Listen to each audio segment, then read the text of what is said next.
Parfois cynique, parfois confiant, mais jamais complaisant. Francis Gosselin. On fait le point sur la saison de Canadiens, saison lamentable, si vous voulez mon avis, mais bon, il va peut-être nous dire en tant que président des gars, avocat et partisan fini des Canadiens de Montréal, Rémi Bourget, bonjour, merci d'être avec nous. Salut Francis. Ça faisait longtemps qu'on ne s'était pas parlé. Dis-moi, là, 12 victoires, 16 défaites. 9-2. Que... 9-2 l'autre soir. Il va-tu encore, toi, ou... Oui, j'ai regretté de ne pas être là, d'ailleurs, à notre dernière victoire de 6-1 contre Buffalo, oui. mais j'ai été présent récemment au Temple. J'ai assisté à des buts de Patrick Laine. Et je suis d'accord avec toi que la saison n'est pas... Quand tu dis Temple, là, tu parles du Centre Bell, hein, c'est ça? Oui, le nouveau forum, okay. Exactement, le Centre Bell. Je trahis mon âge peut-être en disant le nouveau forum, mais bon... Mais ça va pas du tout, là, on va se le dire. Là, on est au bas du classement. Je veux dire, on est en dessous des attentes. On est en dessous des attentes, j'en conviens. Puis je pense qu'il y a plusieurs choses qui expliquent cela.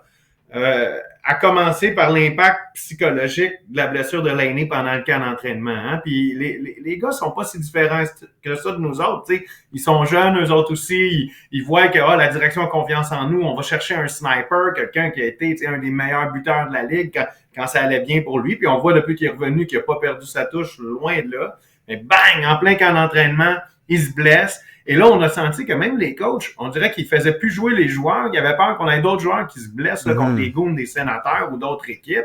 Et vraiment, on a commencé la saison comme si on n'avait pas eu de camp d'entraînement.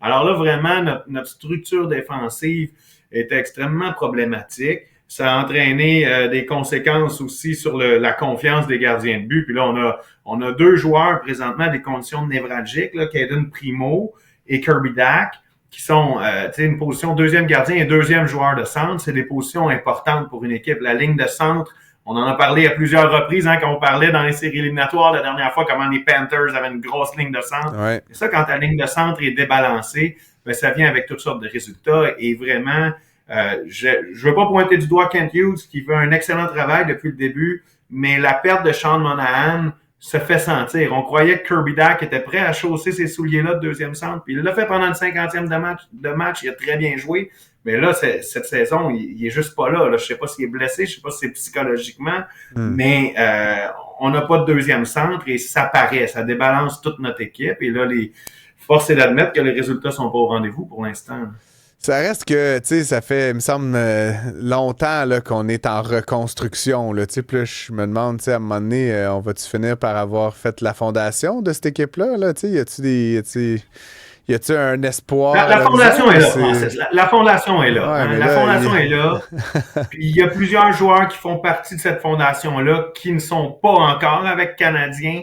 Hein, on parle de Demidov, Reinbacher, Age, on a Fowler, le gardien aussi. Donc il y a encore une partie de ce qui est appelé à être le noyau de l'équipe qui est pas physiquement avec nous. Puis je pense qu'on a été peut-être un petit peu... on a fait une mauvaise évaluation de toute évidence de notre ligne de centre avant le début de la saison et on en subit les conséquences aujourd'hui. Mais je pense que quand même l'équipe qui est là est meilleure que sa fiche présentement. Puis je m'attends à ce que les choses se replacent un petit peu en deuxième moitié de saison. Là, quand tout le monde va mieux être assis sur sa fameuse chaise, là, pour reprendre l'expression de Martin Saint-Louis. Ouais. Alors oui, je suis d'accord pour dire qu'on n'est pas à la hauteur des attentes que la direction a placées. On est loin d'être dans le proverbial mix à l'heure actuelle. On est plus dans le mix pour un choix top 5. Mais je partage quand même l'analyse des dirigeants pour dire qu'on est une équipe qui devrait être un peu plus forte que la position qu'on occupe présentement au classement. Évidemment, c'est sûr que là, Laine est revenu au jeu. On a vu effectivement quelques très beaux buts là, depuis son retour dans la formation. Ouais. Mais la perte de 9-2, il y a quand même eu des grosses défaites là, bien humiliantes. Je me demande, pour la psychologie d'un gars comme ça, qui est quand même un gagnant, un leader, est-ce qu'il se demande des fois qu'est-ce que je suis venu foutre là? Est-ce que tu penses que dans la tête d'un Laine, il y a du doute là, qui commence à s'installer? Avec une saison comme celle-ci. Moi, j'ai entendu j'ai entendu des choses différentes sur Patrick Laine, puis je prétends pas être dans le secret des dieux, mais tu sais, quand on regarde les entrevues qu'il donne, quand on le voit parler de la foule du Centre Bell, puis tu sais, il est passé par Winnipeg, il est passé par des marchés de hockey pareil, puis il dit, écoute, ce que j'entends à Montréal, ça n'a pas d'allure, tu sais, il dit, it's outrageous, ça n'a pas rapport, il dit à quel point. Alors moi, je pense qu'au contraire, même l'impact de Laine, ça peut même nous aider aussi à aller chercher d'autres joueurs autonomes qui voient que, OK, il y a quelque chose de spécial de jouer à Montréal. La crainte que j'ai, moi, c'est plus que chez nos jeunes joueurs, on crée éventuellement une mentalité selon laquelle c'est pas si grave que ça de perdre. Puis effectivement, ce qui m'inquiète, c'est le nombre de fois où on s'est fait rosser cette année. Tu sais, moi, de perdre des matchs 3-2, 4-3, 2-1 quand t'es en reconstruction, là, mais là, de perdre 9-2, tout ça, moi, c'est plus une crainte de est-ce qu'on n'est pas en train de donner une mentalité de loser là, à nos jeunes joueurs, puis dire que, hey, regarde, finalement, c'est pas si grave que ça de perdre. Alors, je pense que pour ça, c'est important de garder des bons vétérans dans l'équipe. Tu sais, souvent, on dit, on va aller échanger les premiers choix, nanana, mais tu sais, regardez, on a échangé quand on a échangé une deuxième fois à Monahan, on s'en est pas encore remis. Tu sais, c'est le Canadien avec Sean Monahan qui est là sur notre deuxième ligne, avec Patrick Laine, par exemple, là, on a vraiment un one-two punch. Et là, on a un trou béant au centre.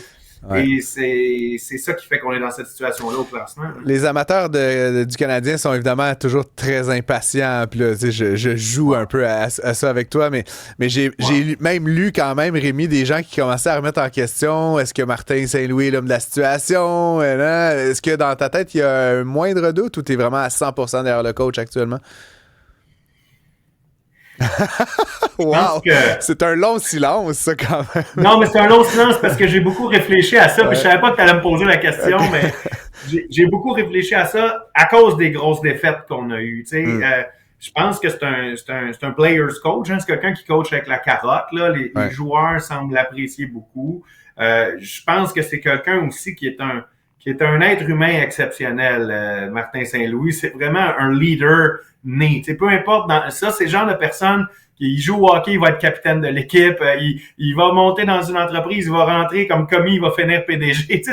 C'est un être humain d'exception.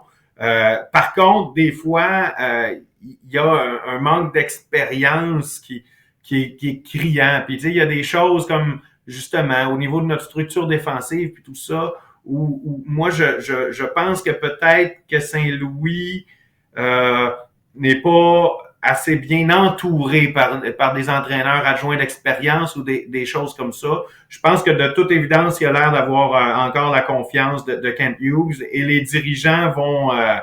je pense que les dirigeants voient que, ultimement, c'est une mauvaise appréciation de certaines des personnes qui ont eu à l'interne, là, comme Caden Primo d'avoir pris lui au lieu de Jake Allen, par exemple. Si on avait eu Jake Allen comme deuxième gardien.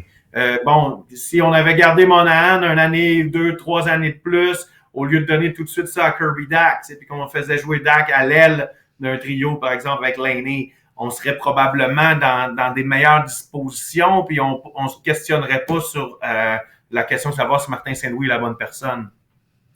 Rémi Bourget, merci pour ce petit tour d'horizon de Canadiens. Évidemment, on va continuer de suivre les matchs et puis s'il y a d'autres opportunités de parler avec notre ami avocat et gars des gars, comme on les appelle. Merci d'avoir été avec nous à l'émission.